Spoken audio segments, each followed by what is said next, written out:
Hoje, na América, produzimos mais comida do que produzíamos antes. Então você deveria pensar que nós temos menos razões para nos preocupar com a alimentação agora do que em qualquer outra época da história. Muitas pessoas nos Estados Unidos e em todos os lugares estão se conscientizando sobre como nossa comida está sendo cultivada. Nos preocupamos se os agricultores estão usando produtos químicos como inseticidas e herbicidas, e mais recentemente as pessoas mostraram-se preocupadas em relação aos alimentos transgênicos.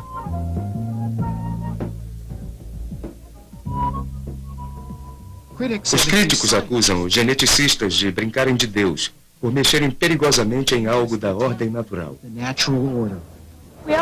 Estamos bagunçando a natureza, mas no final das contas, nós dependemos dela para a sobrevivência do nosso planeta e da nossa também. Mas os cientistas dizem que a engenharia genética representa um grande passo adiante no nosso entendimento sobre o mundo. Vai levar a uma revolução na agricultura que trará enormes benefícios para todos nós. Mas eles argumentam que a engenharia genética é apenas uma extensão do que o homem já fazia com as colheitas nos últimos 10.000 anos. Os historiadores referem-se a isso como um momento crítico da história quando nós mudamos os suprimentos alimentícios humanos. Usando modernos métodos de agricultura combinados com a engenharia genética, nós seremos capazes de criar plantas que serão os superalimentos de amanhã.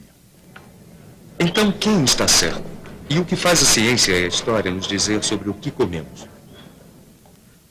A história do alimento. Distribuição Sinapse. Bem-vindo à Califórnia, onde a disputa é por viver bem e com saúde. É extraordinário como as pessoas são engenhosas em encontrar formas artificiais de parecer naturalmente saudáveis e bonitas. Enquanto eu andava na minha cidade natal de Los Angeles, fiquei impressionado com a quantidade de coisas feitas pelo homem à nossa volta. Carros, computadores, patins e bicicletas. E nós não hesitamos em colocar coisas artificiais em nosso corpo. Obturações nos dentes, marca-passos no coração, implantes para ficarmos mais bonitos. Mas se há algo que exigimos sermos fiéis à natureza é com nossa alimentação. Hoje estamos muito mais conscientes sobre a necessidade de uma alimentação saudável. E para muitas pessoas, alimentação saudável significa alimentação natural. Atualmente estão surgindo mais e mais lojas e restaurantes de alimentação saudável, oferecendo uma alimentação que, segundo eles, é natural. Entre eles está o restaurante vegetariano de Ann Gentry, em Los Angeles. Nós somos abençoados. Eu acho que viver na Califórnia é viver no templo do movimento de alimentos naturais e agricultura orgânica. Estamos mostrando às pessoas que elas podem comer de forma diferente, simples, se alimentando da agricultura camponesa, que tem um gosto agradável, é bonita e faz as pessoas pensarem sobre suas escolhas alimentares. Você tem noção de que as pessoas estão temerosas em modificar os alimentos? Acho que as pessoas estão se levantando, mas não vão a nenhum lugar. Eu quero sentir no mínimo uma coisa em minha vida, que as pessoas queiram se alimentar da mesma forma que Deus pretendeu que a planta crescesse, de forma simples, limpa e não modificada. Mas o que nós comemos que é natural? Eu comecei a dividir com Ann a curiosidade sobre alimentos. Apesar de ter trabalhado com plantas genéticas por muitos anos, ainda tinha muita coisa que eu não sabia. Então decidi começar uma jornada para encontrar mais informações sobre a natureza e a origem dos alimentos. E para isso eu preciso voltar ao começo, às origens da própria agricultura.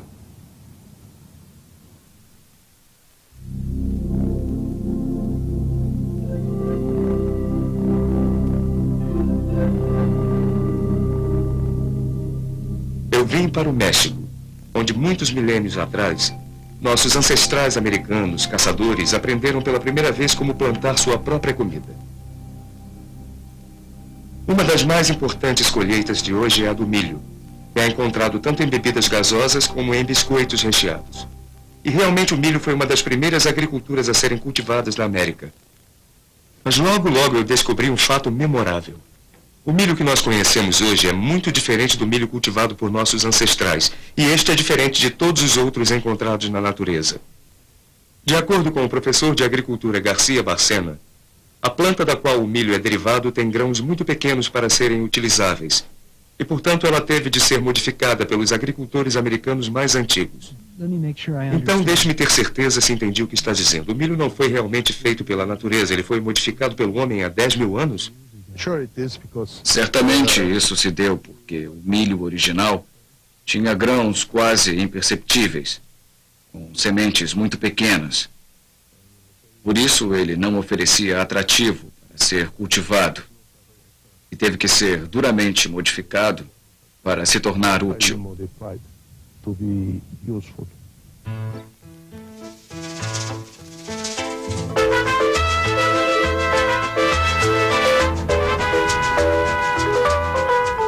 Então, se o milho não foi sempre parecido com o de hoje, como ele era antes e como os homens fizeram para alterar suas características naturais?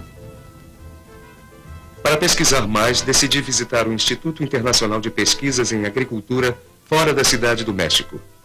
Os cientistas de plantas Julian Berthaud e Ben Skogman prometeram me mostrar a planta da qual o nosso milho é derivado.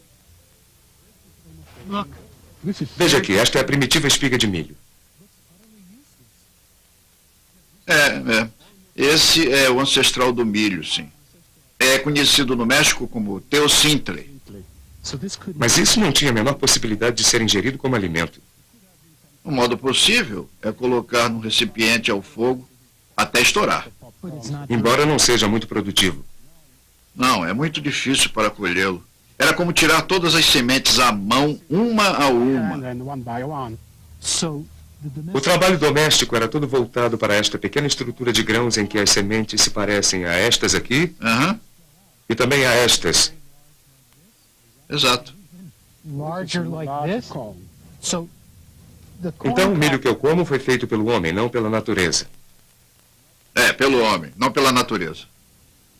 Então como isso acontece? Em todas as colheitas, os agricultores sempre encontram uma ou duas plantas que são diferentes. Isso ocorre por causa da mutação genética natural ou cruzamento acidental de diferentes variedades de plantas. Mas, ocasionalmente, essas novas plantas têm traços que são utilizáveis. Tanto que os agricultores encontram plantas, por exemplo, com grãos grandes, grãos que não deixam suas sementes cair, e grãos com alguns componentes tóxicos usados na natureza para combater insetos e outras pestes. Deixadas na natureza, muitas dessas variedades originais simplesmente morreriam. Mas os agricultores têm intervindo para proteger essas plantas e estimular outras a serem cultivadas. Desse modo, quebrando as regras da seleção natural, os agricultores controlam a criação de novas plantas para melhor se adaptarem às suas necessidades. Olhe para estas abóboras. Perceba a variedade em tamanhos e cores. Tudo isso devido à mutação natural. Apenas trocando a planta, e o que o homem fez há 10 mil anos foi se tornar capaz de usar essa variedade de informação genética para selecionar desde o menor grão até o maior.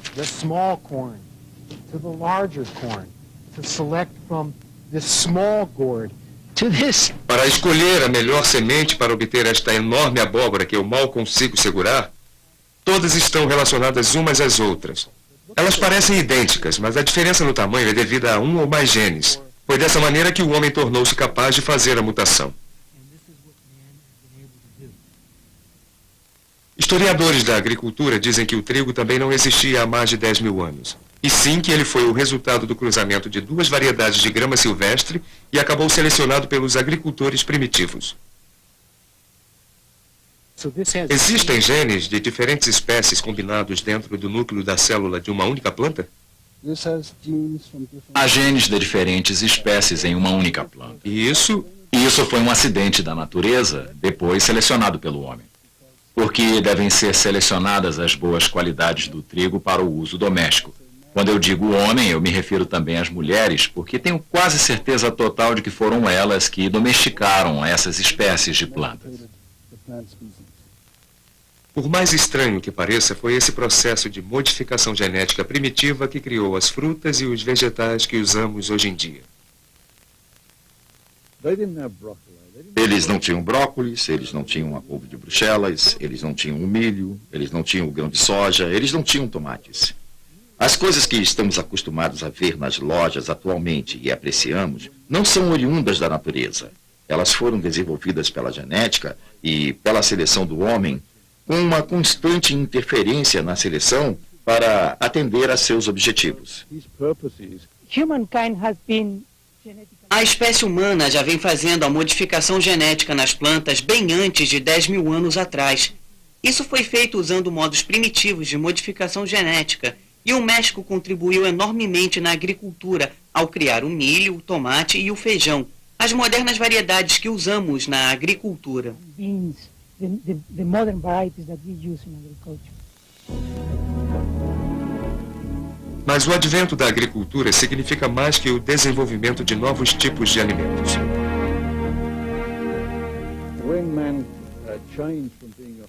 Quando o homem deixou de ser um caçador nômade e adotou a agricultura, significou que ele poderia ficar em um lugar e assim criar oportunidades para um novo tipo de estrutura social e civilização.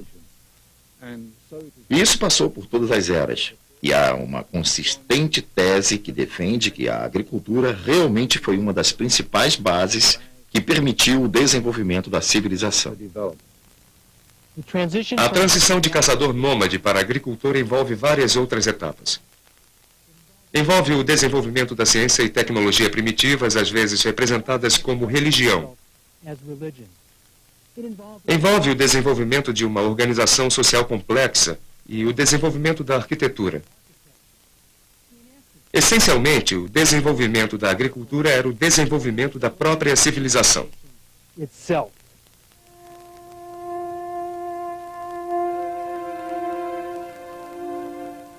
O progresso da civilização no antigo leste europeu criou a tecnologia utilizada na agricultura.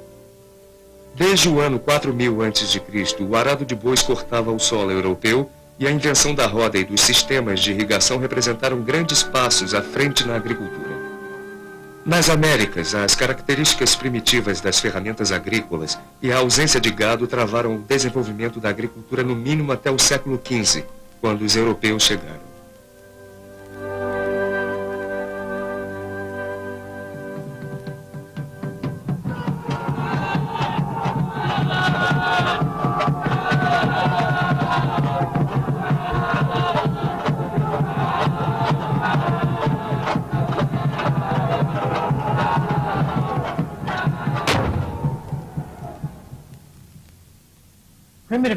A agricultura primitiva requeria a domesticação das muitas variedades de plantas e animais. Nas partes mais desenvolvidas do mundo, outras inovações na agricultura se seguiram, como o desenvolvimento de complexos sistemas de irrigação. Mas, de acordo com o padrão atual, a aplicação da ciência era muito rudimentar. Contudo, os eventos ocorridos na Europa medieval estavam perto de mudar tudo isso. Com o crescimento do comércio no fim da Idade Média, as cidades começaram a se expandir em torno das fortificações da Europa medieval. Mais e mais pessoas deixavam sua terra natal e voltavam para negociar. Mas eles ainda precisavam comer. Então, em vez de produzir mais comida, a Europa começou a trocar o modelo de agricultura camponesa e de subsistência para voltar-se ao modelo de agricultura capitalista de larga escala. E essa mudança permitiu um enorme avanço científico no entendimento das plantas. Para saber mais, eu fui ao castelo de Dover, na Inglaterra, encontrar o professor de agricultura Ted Collins. Ted, o que aconteceu durante esse período com as cidades? As cidades estavam se expandindo rapidamente, e isso significa que aumentou o número da população que precisava se alimentar. E isso não poderia ser feito com a agricultura camponesa daquela época? Há uma diferença fundamental entre a agricultura camponesa e a capitalista. Na agricultura camponesa, o principal objetivo é empregar e sustentar a família. Com a agricultura capitalista é diferente. O objetivo era alimentar as cidades em crescimento, que eram Paris e Londres. Então houve um grande aumento nos rendimentos da colheita que era produzida. Sim, houve. Nos séculos que se seguiram, houve constantes modificações nas técnicas agrícolas. Fazendeiros aderiram à rotação de culturas como um modo de ter maior aproveitamento do solo. Essas tecnologias trouxeram a necessidade de desenvolvimento na produção agrícola. Fatos interessantes estavam acontecendo na Europa. Quais eram os desenvolvimentos do Novo Mundo nessa época? A descoberta do Novo Mundo foi um movimento decisivo. Existiam dois modos de tráfico na Europa, particularmente o de pequenos grãos e de gado, e as ideias sobre agricultura cruzando a mente dos colonizadores. E voltando a outro modo, temos a colheita americana e seus dois produtos mais importantes eram o milho e a batata. E eles criaram o mais importante modelo de abastecimento dos milhões de pessoas da Europa, especialmente no século XVIII e no início do XIX. Mas o significado histórico de todas essas inovações vai mais além do aumento da produtividade da agricultura. Desde os séculos XVI e XVII, centenas de pessoas começavam a desenvolver pela primeira vez um entendimento científico apropriado sobre o mundo ao redor. A era do esclarecimento tinha chegado. O esclarecimento foi uma fase crucial do desenvolvimento humano. Pela primeira vez, as pessoas começaram a aderir positivamente à ciência. Ainda que não cientistas começassem a tentar várias coisas num negócio particular, acreditando que de alguma maneira eles descobriram um novo modo de fazer sua rotina, para tornar a vida melhor. As pessoas começaram a fazer perguntas sobre o mundo natural, sobre como as coisas crescem. As pessoas queriam encontrar as bases de seus resultados para tentar desenvolver e melhorar suas práticas. E o principal foco disso era a comunicação e as experiências, a disseminação de ideias e como ver as coisas de uma forma diferente de antes. Os seres humanos não seriam mais vistos como objetos estáticos que não podiam mudar as circunstâncias e estavam fatalmente à mercê das forças naturais. Os seres humanos agora eram vistos como autores do seu próprio destino. Agora as pessoas esperavam que o futuro seria bem diferente do passado, porque possuíam a capacidade de mudar as circunstâncias, transformar o modo como viviam, como produziam, transformar suas economias, mudar suas culturas, e por causa dessas pessoas, começou a haver mais uma visão otimista das mudanças e do modo como o futuro era visto.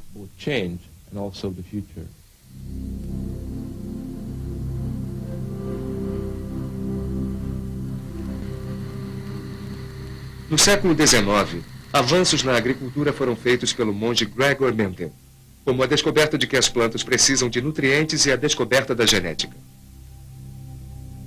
Mas, ao mesmo tempo, graças aos avanços nas áreas da higiene e da medicina, o número de pessoas aumentava rapidamente.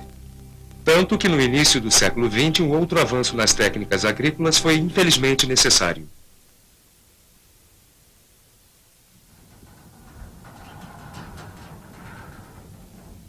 Nos 10.000 anos decorridos desde o início da agricultura, o progresso tem sido impressionante, mas incrivelmente moroso. No século XIX, apesar dos maiores avanços científicos, os agricultores ainda encaravam enormes barreiras naturais para produzir uma safra selecionada e saudável.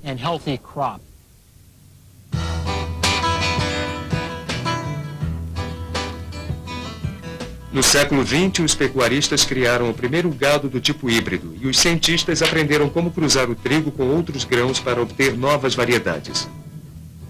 O maior entendimento científico sobre genética está levando à criação de plantas híbridas que são mais vigorosas e têm maior aproveitamento na colheita. A crescente mecanização e, particularmente, a introdução da irrigação em círculo e do trator levaram ao aumento da produção. Mas os agricultores ainda encaram grandes problemas. Eu fui para Iowa, uma terra rica e próspera no centro-oeste conhecida pela produção de milho, para encontrar o agricultor Max Smith. Oi, Max. A família de Max está cultivando esta terra durante gerações. Então ele pode me contar melhor sobre 3 dos grandes problemas que afligiam os agricultores no passado: a erva daninha, os insetos e a escassez crônica de fertilizantes. O que são basicamente ervas daninhas? Bom, há muito pouca umidade no chão e os grãos de milho, soja ou quaisquer outros vão competir por essa umidade. Nós não temos chuvas suficientes para cultivar todos os grãos simultaneamente. O que faziam os agricultores do século XIX para controlar esse problema? É difícil imaginar voltar para aquele passado distante onde o trabalho era feito sem nenhum equipamento mecânico. Tudo era feito manualmente com o ancinho e a foice fazendo o trabalho duro. Mulheres, crianças, todos faziam parte do processo. Você acha que a agricultura do século XIX era divertida? Eu acho que gostaria não. de fazê-la? Gostaria de ser um agricultor do século XIX? Nós fazemos um pouco disso com o querido milho dos nossos jardins hoje em dia, e não é difícil entender porque as pessoas não querem mais cultivar desse jeito arcaico. Outro problema constante para os agricultores são os fertilizantes. Os grãos precisam de nutrientes e os fertilizantes são necessários para repor os nutrientes do solo. Mas a proporção de animais nunca foi suficiente para dar aos agricultores um solo em condições favoráveis para o plantio. Seria capaz de cultivar seu milho apenas utilizando adubo orgânico? Bom, não há adubo suficiente. Nós aumentamos muito a quantidade de porcos nas nossas operações e espalhamos o adubo, mas ele não é suficiente para cobrir toda a extensão do terreno. E ainda que os agricultores planejem acabar com a erva daninha e manter o solo rico em nutrientes, eles ainda encaram o problema dos insetos. As pessoas ficam no campo trabalhando desde a manhã até o anoitecer. Há muitas famílias inteiras num trabalho muito duro. O que aconteceria se eles não fizessem seu trabalho e permitissem a invasão de insetos?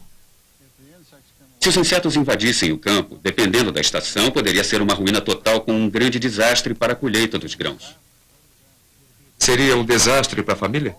Um desastre total para a família, para a comunidade e para todas as pessoas das comunidades da região. A comida também não seria saudável.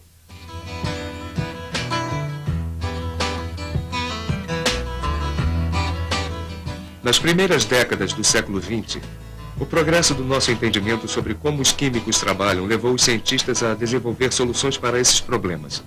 Técnicas de criação artificial de fertilizante nitrogenado levaram os agricultores a obter um ótimo aumento na qualidade do solo. Cientistas também desenvolveram produtos químicos para proteger as plantas da devastação de insetos e outras pestes, e herbicidas para manter os grãos saudáveis e livres de ervas daninhas. Junto com a mecanização e o desenvolvimento de vegetais genéticos, essas tecnologias levaram os agricultores a aumentar seu volume de produção de alimentos muitas vezes mais, e sem eles, partes ricas do mundo ainda poderiam estar encarando problemas de escassez de alimentos.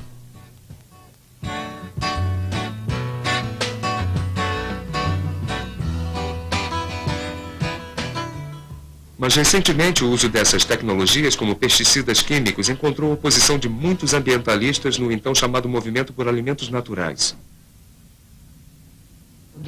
A alimentação natural e orgânica é aquela sem pesticidas, sem remédios sintéticos espalhados na comida durante o processo de crescimento. Você acha que há uma percepção de que a agricultura industrializada não é saudável, é isso? Acho que essa é definitivamente a percepção. Acho que muitas pessoas pensam de onde a comida veio, como ela se desenvolveu, o que está acontecendo. E qual o impacto que ela vai ter na minha vida, na vida dos meus filhos e no futuro de todos. Mas estaremos certos em nos preocupar sobre os efeitos na saúde dos produtos químicos usados na agricultura? O professor Bruce Ames ganhou a Medalha Nacional de Ciência por seu trabalho com câncer causado por produtos químicos. Ele afirma que as plantas têm naturalmente seus próprios pesticidas e usam essas defesas para repelir predadores como insetos. As plantas são preenchidas já com o seu próprio pesticida.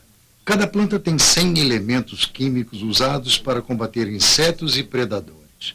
Toda a evolução das plantas também é um evento químico. Enquanto você come brócolis, você ingere uma centena de pesticidas naturais. Você come um outro vegetal e também acontece a mesma coisa. Eu não acho que as pessoas devam se preocupar sobre os pesticidas naturais ou artificiais. Se você se preocupa com tudo, você se preocupa com as coisas naturais, que são quase tudo que você tem dentro de você. O professor Ames também diz que as substâncias químicas naturais presentes em nossos alimentos e bebidas são exatamente aquelas que causam câncer, como as substâncias sintéticas. E ele argumenta que a grande maioria de substâncias cancerígenas que ingerimos são naturais e não feitas pelo homem. Um exemplo de cálculo. Se você ingere 10.000 ou mais pesticidas naturais, tanto quanto os artificiais, é claro que a probabilidade de encontrar células cancerígenas é exatamente a mesma. E quando calculamos o número de elementos químicos presentes em um copo de café, achamos o mesmo número de resíduos de pesticidas que podiam ser consumidos em um ano. Paradoxalmente, de acordo com agricultores como Max Smith, os alimentos podem trazer grandes perigos para a saúde quando os grãos não são protegidos. Max, você consegue ver a diferença nos seus grãos de soja agora que você usa aparelhos modernos de tecnologia comparando com quando você não os usava? Atualmente eu posso mostrar várias diferenças de quando não usávamos nenhum inseticida. Posso associar alguns exemplos que podem mostrar isso. E se você olhar para esses grãos, eles são ótimos, redondos e muito macios. Esses grãos aqui são de altíssima qualidade. Se você for procurar essa qualidade numa outra safra, que também tenho aqui e que não trato com muito cuidado, você perceberá o crescimento acompanhado da presença de fungos. Estão enrugados. Sim, se nós tivéssemos espalhado esses grãos no tempo certo, eles pareceriam com os outros que eu lhe mostrei. Na maioria das vezes eu gosto de mastigar os grãos para sentir a textura e a umidade, mas nunca provei um destes. Assim você pode ver que este está completamente danificado e não passa em nenhuma inspeção.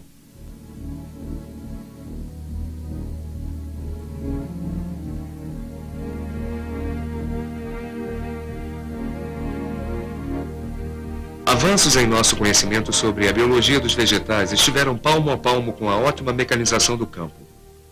O uso de máquinas e tratores deu um enorme avanço na produtividade da agricultura. Agricultores como Max Smith estão usando satélites que são precisos dentro de uma determinada área e assim, Max sabe exatamente onde ele precisa aplicar seus fertilizantes e pesticidas. A nova tecnologia dos satélites pode dizer onde estão os altos e os baixos níveis de produtividade. Estão realmente utilizando os satélites como um elemento de auxílio na agricultura? É realmente assombroso como os satélites que estão lá no céu conseguem definir maneiras de coordenar onde devemos aplicar os insumos e onde isso não se faz necessário. Eles diminuem os custos desnecessários, diminuindo assim os gastos totais, sendo bom também para o solo e para o meio ambiente.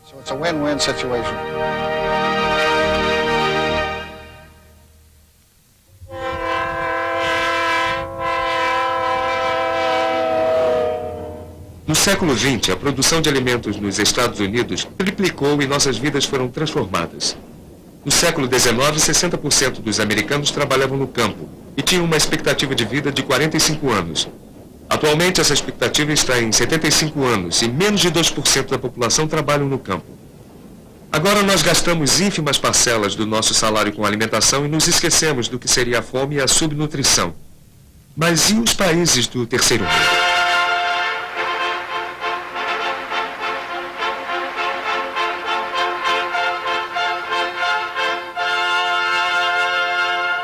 Eu vim a Iowa para participar do Prêmio de Alimentação Mundial, que reconhece os avanços dos cientistas que desenvolveram a produção agrícola nos países pobres.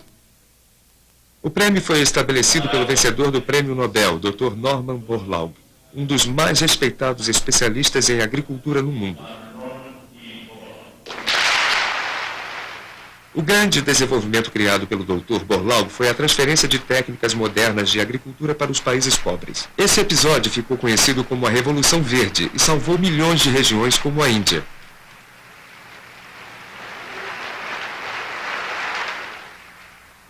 O Dr. Borlaug estava trabalhando no México quando começou a desenvolver novas variedades de trigo e outros grãos que ele acreditava que poderiam ter um melhor rendimento nos países em desenvolvimento.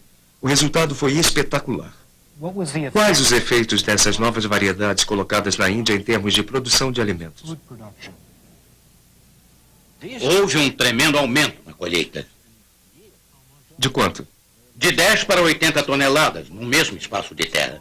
Se produzia relativamente pouco assim antes das variedades de produção chegarem, então todo esse aumento deve-se aos avanços? Sim. Isso é fenomenal. E isso agitou todo mundo.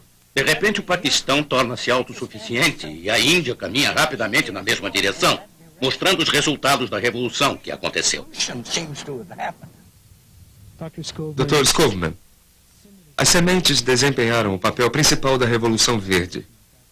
Se realmente podemos dizer que a Revolução Verde começou com o trigo, qual o trabalho feito aqui deu o pontapé inicial para a Revolução inteira? Foi o trabalho pioneiro do Dr. Borlaug, que trouxe vários traços que se transformaram em novas variedades de trigo. Um desses traços é o gene de plantas anãs, feitas em menor forma, significando que podem ser utilizados apenas os insumos da água, dos fertilizantes e do nitrogênio. Então, o trigo foi projetado para ser pequeno. Quais as vantagens desses grãos serem pequenos?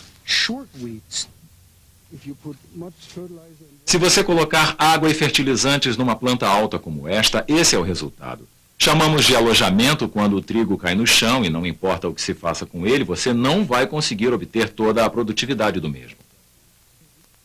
Então, simplesmente um trigo que é muito alto só vai cair e despencar. Isso. E qual foi o efeito quando isso foi levado para a Índia depois dos avanços feitos na engenharia de alimentos? Esse é exatamente o primeiro ano em que a Índia irá exportar o seu trigo. No século XX, as mesmas mudanças apareceram no cenário dos países em desenvolvimento da mesma forma que antes apareceram nos Estados Unidos e na Europa. Avanços na medicina e melhorias na infraestrutura, no mínimo em áreas urbanas, levaram a um declínio da mortalidade infantil e crescimento da idade da população. Mas essas pessoas precisam se alimentar, e muitos especialistas acreditam que sem o trabalho do Dr. Borlaug, países pobres como a Índia iriam viver num verdadeiro caos. Eu conversei com o cientista da agricultura Dr. M.S. Swaminathan, que foi a primeira pessoa a ganhar o Prêmio Mundial de Alimentação por sua contribuição à Revolução Verde. O que poderia ter acontecido à Índia sem o estabelecimento de novas variedades genéticas?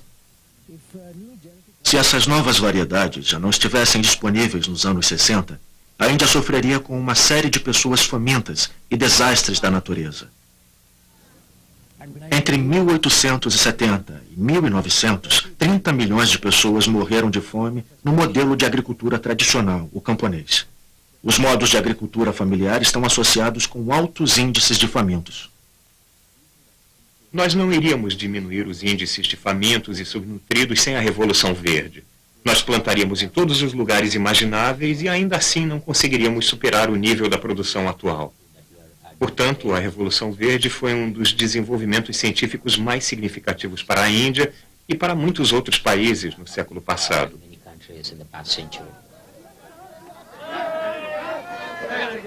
Mas há quem desaprove a Revolução Verde e a transferência de técnicas modernas de agricultura para o terceiro mundo. Ao invés de adotar as práticas científicas dos outros, eles argumentam que esses países poderiam adotar os métodos simples da agricultura camponesa, comum em países como a Índia.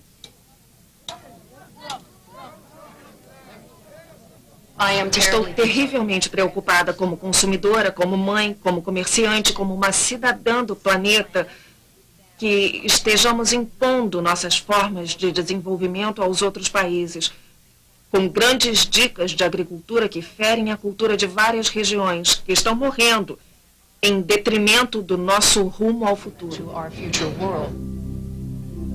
Eu posso entender como as pessoas ficam hipnotizadas pela cultura de lugares como a Índia. Mas o que é a vida para pessoas que vivem da agricultura de subsistência?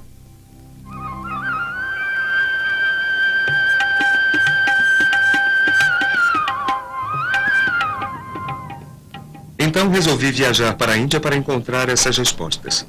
Não é difícil encontrar camponeses aqui. O que eu percebi assim que saí da capital, Delhi.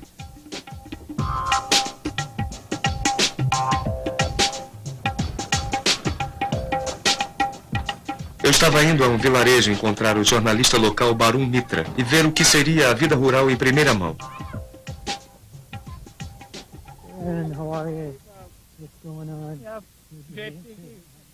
Esse vilarejo é típico da Índia e também de todos os outros países do terceiro mundo. As casas não possuem água encanada nem eletricidade e todos trabalham no campo. Eu queria perguntar a Barun se as tecnologias de agricultura moderna eram apropriadas a esse vilarejo. Dizem que a Revolução Verde atualmente é prejudicial à Índia. Eu acho que olhando dessa forma, pode-se dizer que nos últimos 50 anos a população da Índia triplicou e a produção de alimentos quadruplicou. Sem a Revolução Verde, nós voltaríamos aos dias em que milhões de pessoas morriam de fome neste país. Você já ouviu falar sobre a última crise de fome que a Índia teve, com maior índice de mortalidade? Quando foi isso? Foi em 1943, quando 3 milhões de pessoas no estado de Bengala, atualmente Bangladesh, morreram de fome. Nunca mais vimos um índice tão alto quanto esse. Esse ano falou-se em uma seca. A mídia percorreu o país tentando encontrar os mortos, mas não acharam ninguém. A Índia tem tido um enorme progresso na agricultura, mas esse progresso ainda não é o suficiente. Mas a agricultura primitiva não leva à escassez de comida e desnutrição. Isso também significa que os países que têm uma agricultura subdesenvolvida e dependente não podem dar-se ao luxo dos insumos que utilizamos. E são essas coisas? São montes de esterco, a principal forma de combustível quando não temos luz e a lenha está escassa. Eles queimam esse esterco? Sim, essa é uma típica cozinha. Você vê o esterco queimando? E eles vivem assim? Sim, este cheiro fica no ar durante um bom tempo. E as crianças respiram isso o tempo todo, né? Isso. 80% da população da Índia são forçados a queimar lenha ou esterco para cozinhar e aquecer seus lares, porque eles não possuem eletricidade. E essa poluição é mortal. De acordo com a Organização Mundial de Saúde, 500 mil crianças indianas morrem todo ano de doenças respiratórias causadas por aspiração de poluentes em seus próprios lares. Essa forma de poluição ambiental consegue sozinha ser pior do que todos os poluentes da indústria combinados. E não é só a qualidade do ar. Os camponeses não podem ter acesso às modernas facilidades de limpeza do lar que eles poderiam ter. Como resultado disso, todo ano na Índia, 3 milhões de pessoas são afetadas por doenças oriundas da própria casa, como disenteria. Consequentemente, as taxas de mortalidade infantil continuam altas nesses vilarejos, e a expectativa de vida para os adultos é de apenas 45 anos. Então não há nada romântico na vida campestre. Não é romântico para as pessoas que vivem no campo. É romântico para as pessoas que vivem em Los Angeles ou qualquer outro lugar de onde eles veem os camponeses como um tipo de vida de museu. Uma vida ótima, apenas para um descanso, para relaxar. Mas para as pessoas aqui, eles pulariam no primeiro navio que oferecesse uma saída do país. Muitas dessas pessoas sabem que a agricultura não é seu ideal de vida. É apenas a sua ocupação, uma atividade econômica. Muitos deles tentam romancear a agricultura como o seu estilo de vida. Mas isso é uma visão errada que, via de regra, os estrangeiros têm dos problemas deles. A vida para os camponeses não é um mar de rosas, como a indiferença do Ocidente julga que seja. Para eles, a produtividade da agricultura não será o que fará melhorar suas condições de vida, moradia e subsistência. And gain maximum advantage that a new technology can provide.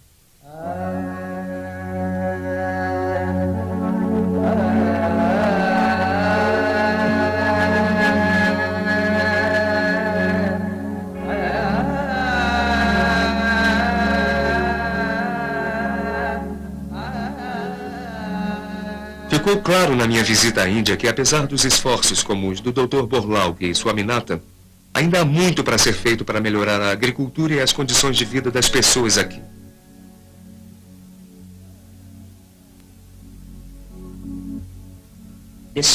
Apesar da Revolução Verde, ainda temos muitos milhões de pessoas passando fome, e isto significa que ainda vai levar muito tempo até que possamos alimentar todos.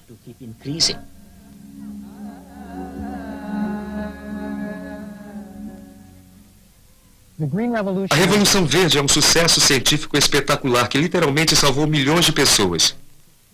Contudo, a tecnologia utilizada para criar a revolução não pode andar sozinha. Para ajudar a alimentar a crescente população da Índia, é preciso uma segunda revolução.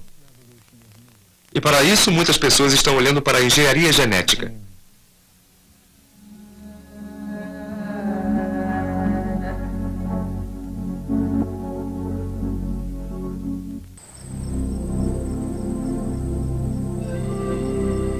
Durante muito tempo da história da agricultura, os agricultores têm contado com as mutações genéticas ou cruzamentos ao acaso entre plantas, com o objetivo de melhorar seus grãos.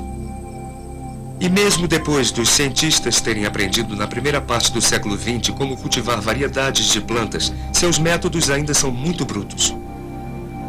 Esse tipo de cultivo envolve a mistura de centenas de genes de uma planta com outras centenas de genes de uma outra planta sem a capacidade de prever exatamente como serão os resultados. O processo de cultivo de plantas é a ciência da genética. E foi a ciência da engenharia genética que criou novas plantas com melhores constituições genéticas, com um maior rendimento e com uma maior produção. Então, as pessoas têm selecionado as melhores plantas todo esse tempo, mas elas têm limitações. Elas só têm capacidade de trabalhar com plantas que fazem cruzamentos simples.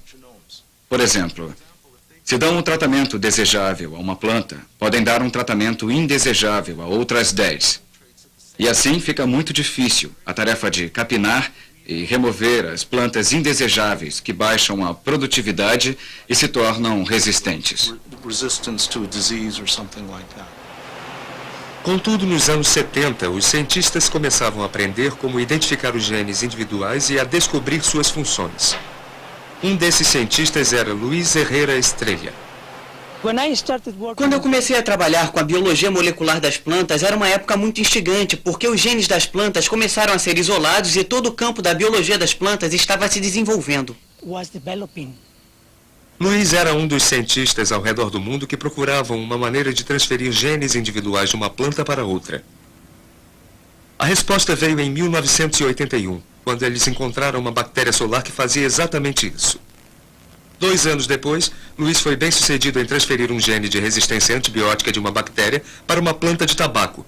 E assim nasceu a moderna engenharia genética das plantas. Quando nós obtivemos sucesso em introduzir esse material genético de outros organismos em células de plantas, foi um grande momento em nossas vidas, porque abriu a possibilidade de mudar o modo como a agricultura é feita. Então, isso era muito instigante, porque realizava o potencial de nossa tecnologia.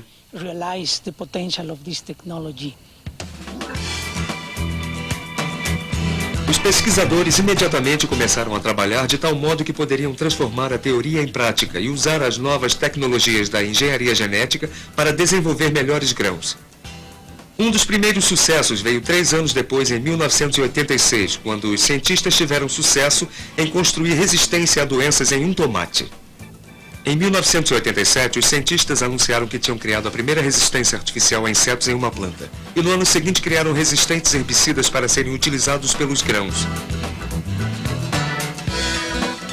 Apenas depois de 10 anos de testes, depois de incontáveis testes em laboratório e no campo, a primeira modificação genética estava disponível para os agricultores. Os resultados eram assombrosos. O agricultor Max Smith, que pelo uso da nova tecnologia, teve a capacidade de cultivar seus grãos de maneira mais saudável e produtiva, utilizando menos produtos químicos do que antes. Nós usamos de 20% a 40% menos de inseticidas e herbicidas desde que as modificações genéticas foram introduzidas. Elas evitaram muitas viagens aos campos e agora os grãos crescem mais livres de elementos químicos. Como isso faz efeito em termos de melhorias na saúde?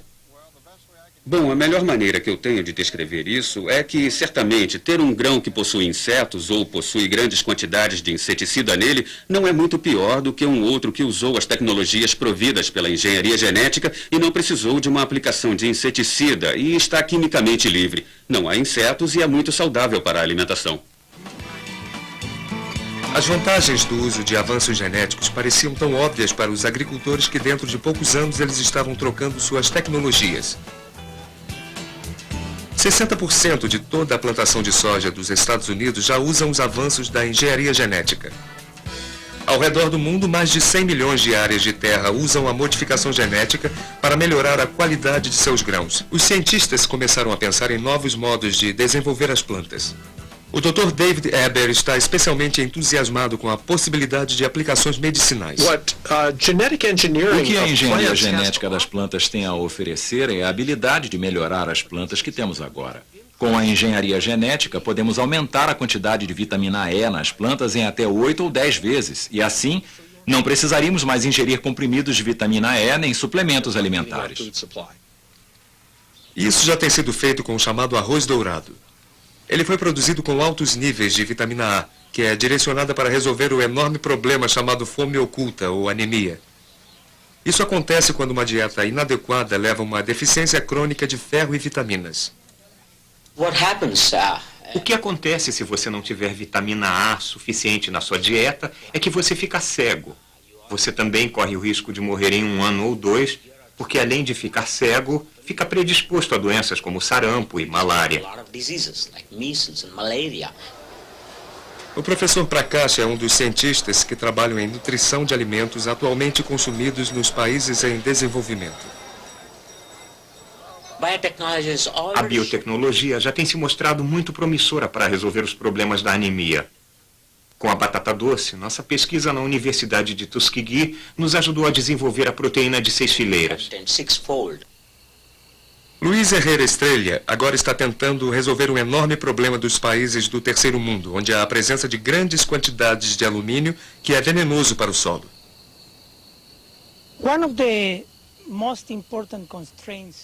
Uma das mais importantes restrições feitas à produção agrícola nas áreas tropicais e subtropicais do mundo é a intoxicação por alumínio. A intoxicação por alumínio está presente nos solos ácidos, que formam cerca de 40% da terra cultivável do mundo. Nos solos que têm alumínio, a produtividade pode ser reduzida em torno de 80% em áreas pobres, como a Ásia, a África e a América Latina. In Africa, Asia and Latin America. Para resolver esse problema, Luiz usou genes tirados de plantas selvagens que crescem em solos ricos e bem iluminados. Temos identificado os genes que são responsáveis por essas características de plantas selvagens que se adaptam para crescer nesses solos e que estão sendo transferidas para serem usadas em grãos para poderem ter um potencial muito maior de produtividade em solos ácidos. In acidic soils. Cientistas de todo o mundo estão tentando usar a engenharia genética para resolver vários problemas da agricultura, como o das frutas e vegetais que precisam ficar frescos por mais tempo e o de fazer plantas resistentes a insetos. Assim, nós mostramos que a engenharia genética pode ser utilizada para transformar a agricultura tanto no mundo avançado e industrial quanto nas regiões mais pobres. Eu tenho um sonho e a visão de que nós seremos capazes de fazer com que todos os indivíduos da Terra possam ter comida suficiente e a certeza de que também terão comida no dia seguinte.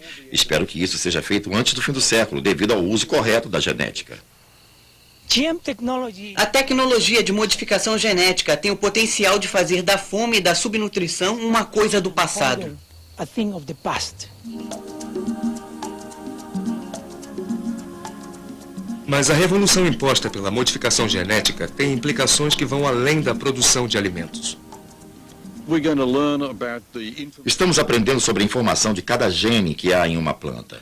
Nós iremos saber sobre cada variação genética que é responsável por nos dar a alimentação que temos. E isso é só o começo. Pense em todas as coisas que vêm das plantas. Nós usamos as plantas como fonte de fibras, usamos para a nossa alimentação, usamos também para produzir medicamentos. Nós seremos capazes de melhorar essas coisas. Nós seremos capazes de viver num mundo onde a genética pode realmente dispor de vários serviços.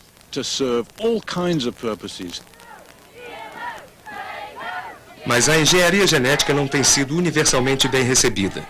E há um pequeno, mas ativo grupo de pessoas, principalmente na Europa, que é contra os grãos geneticamente modificados. A comida geneticamente modificada não é saudável e todos nós dizemos que queremos uma comida livre de alimentos químicos, de agricultores em quem confiemos, alimentos nos quais possamos confiar.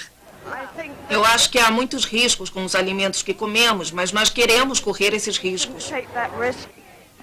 Mas qual a diferença existente entre a engenharia genética e o que nós já temos feito? Os cientistas reivindicam que é essencial uma versão mais exata da criação tradicional, e, portanto, a engenharia genética é mais segura do que a que havia no passado. A engenharia genética nos permitiu trabalhar de modo mais preciso, com genes individuais que podem ser considerados mais controláveis, além de mais saudáveis.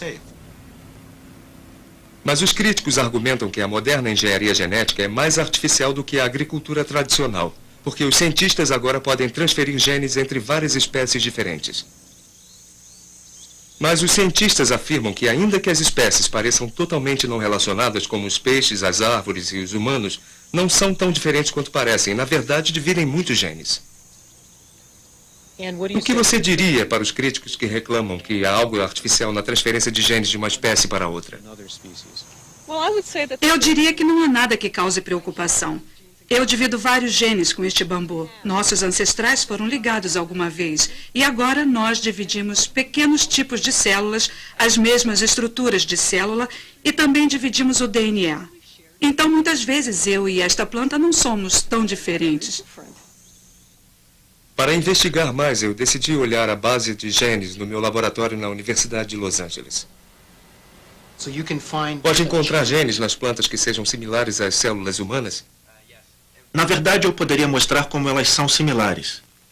Esta é a humana e esta é a vegetal. É assombroso. Esta é humana.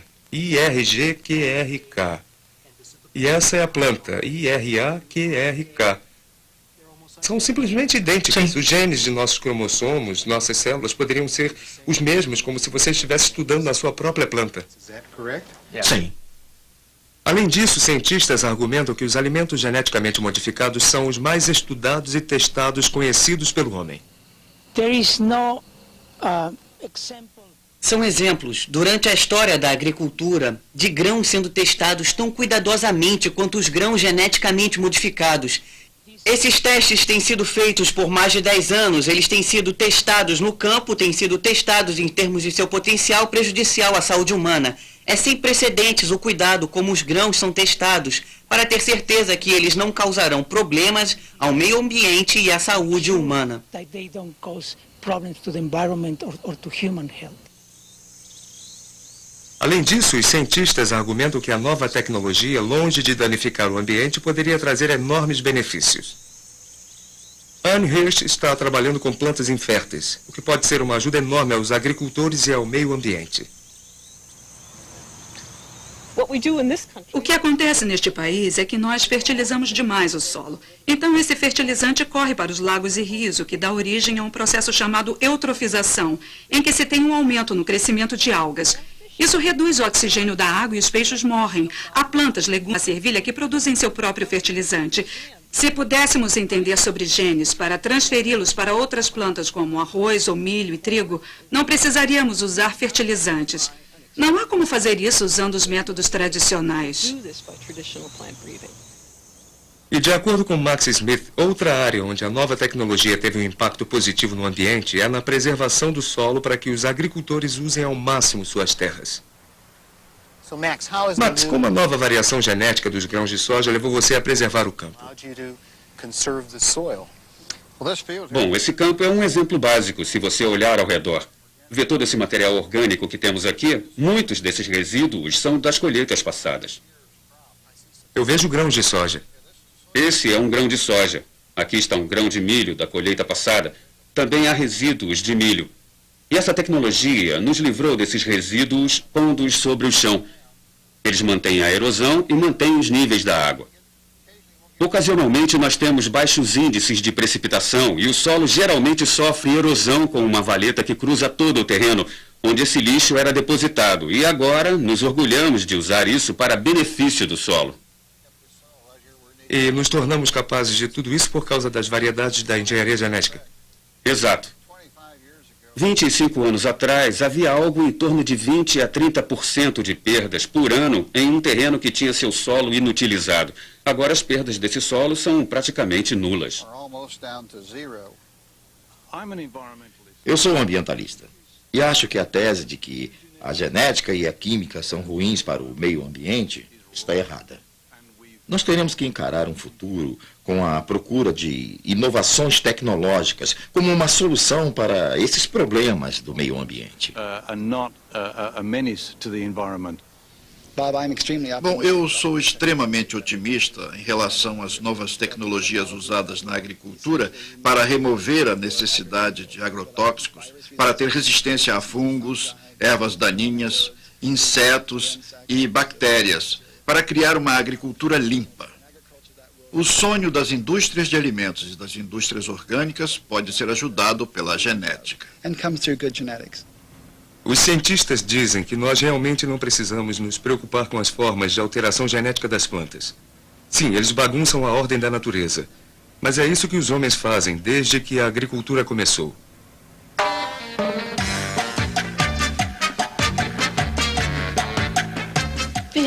Nós temos bagunçado a ordem da natureza há 10 mil anos. Desde o dia em que saímos das cavernas e deixamos de ser nômades caçadores e começamos a praticar a agricultura, já estávamos bagunçando a ordem da natureza.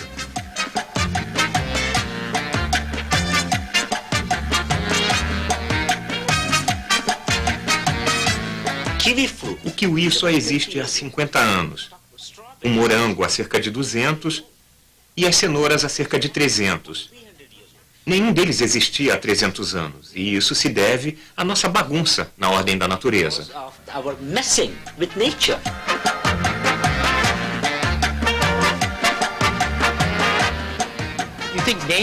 Você acha que a natureza é responsável por criar maçãs verdes, maçãs vermelhas e amarelas, maçãs verdes e vermelhas, maçãs laranja e vermelhas, maçãs escuras, maçãs grandes, maçãs pequenas. A natureza não é responsável por isso. O homem é responsável por selecionar essas variações da natureza, preservá-las e usá-las em seus bonitos pratos.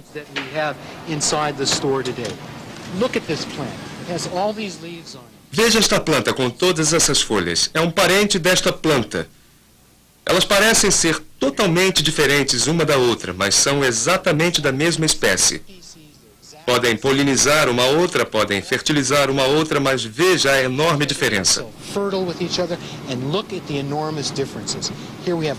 Aqui nós temos todas essas folhas, e aqui nós temos uma flor no topo e finas folhas.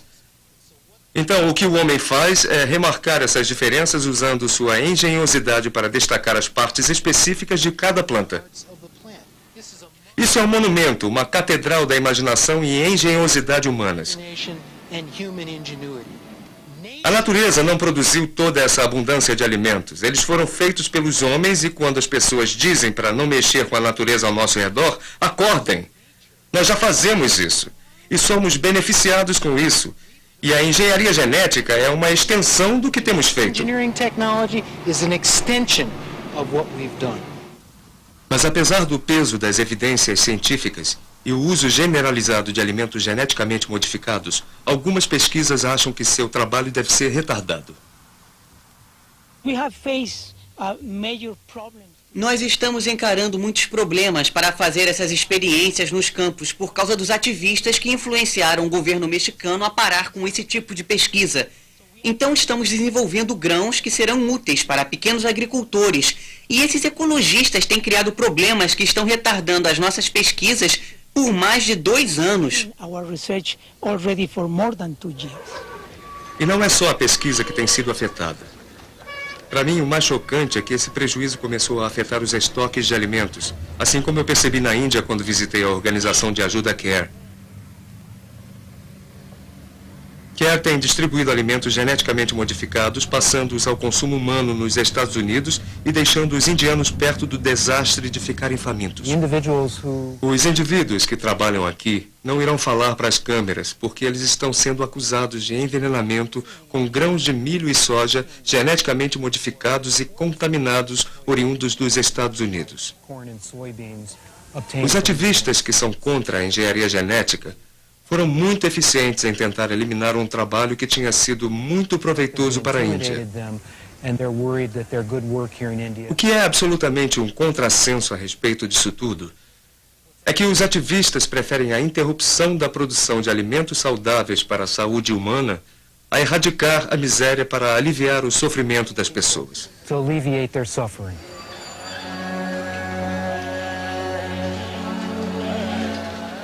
Numa época em que a população do mundo cresce rapidamente, a importância de progressos científicos é vital. Há apenas algumas terras férteis e os especialistas temem que a escassez de recursos para a tecnologia que leva à descoberta de alimentos alternativos devaste áreas florestais, já que estamos sendo altamente pressionados para alimentar a população cada vez mais crescente. Quais seriam as consequências se as pessoas que se opõem à engenharia genética tivessem sucesso em proibir essa tecnologia de ser utilizada na Índia?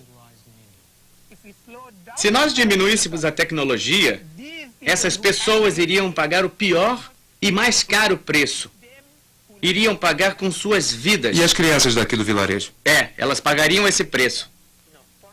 40 mil pessoas morrem de fome no mundo todos os dias, e metade dessas são crianças. E ninguém torce o nariz para isso. Eu ouvi que isso é conhecido como o Holocausto Silencioso.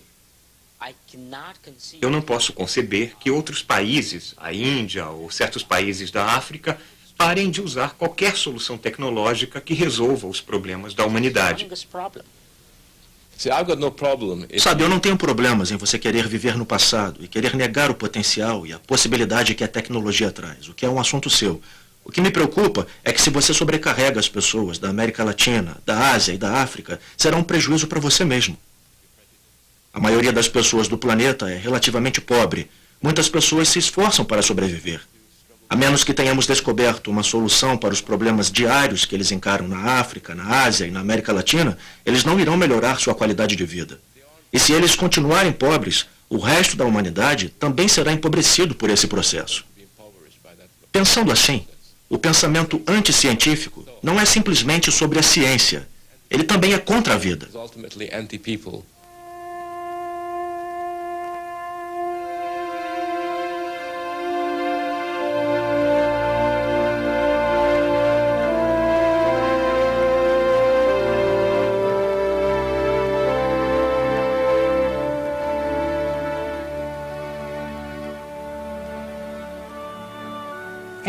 Agricultura, por definição, significa bagunça sobre a ordem da natureza. Parte disso é a alteração das plantas para melhor se adaptarem às nossas necessidades e ver como estamos longe de 10.000 anos atrás.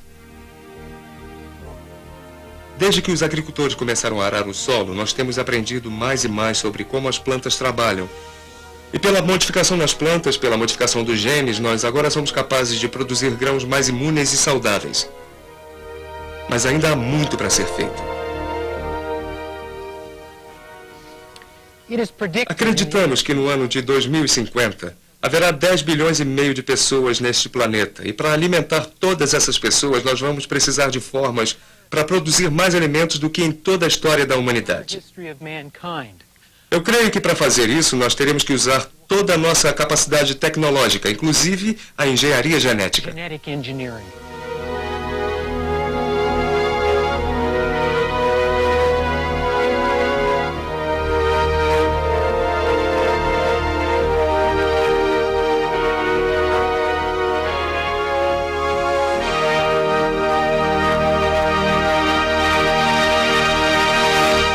Versão brasileira MG Studio.